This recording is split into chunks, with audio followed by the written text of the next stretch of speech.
Now another question I've been asked is to give the 3 top tips that I would offer for consistently catching big carp.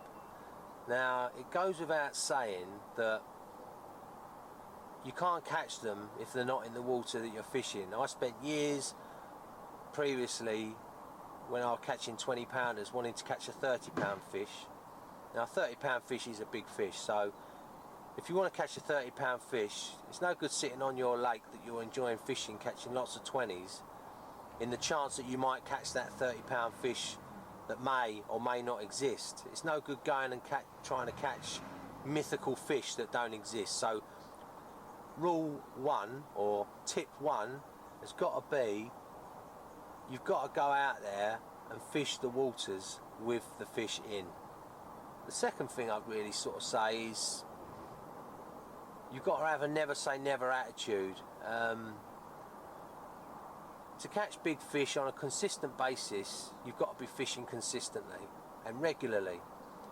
So you can't just say to yourself, oh, I'm going to have this month off, it's a bit cold, or I'm going to hang my rods up for the winter and I'll go fishing next spring.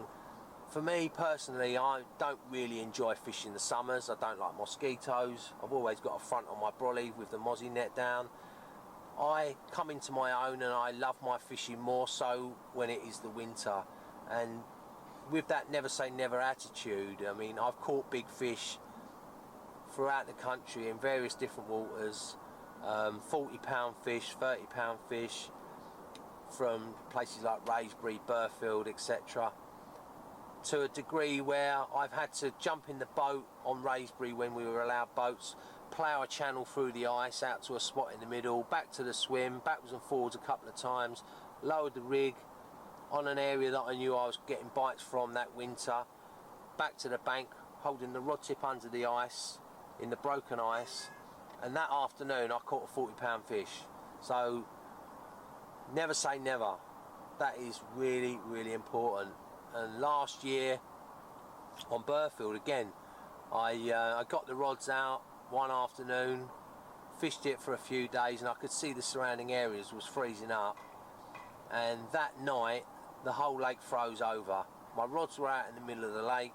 I kept a small patch of the margin area free of ice by keeping an unhooking mat turned over upside down on top of the lines as the lines were entering the water. That night I had a bite. I had to pull the unhooking mat off the lines, and I played the fish all the way in from over 100 yards, and I landed it in a hole in the margins just there in front of me. So never say never. That is the most important thing. And really, the third one, I mean, there is no third one. That's the only 2 you need. You don't need to overcomplicate it. So basically, fish the waters where the fish are, never say never, and just don't overcomplicate it.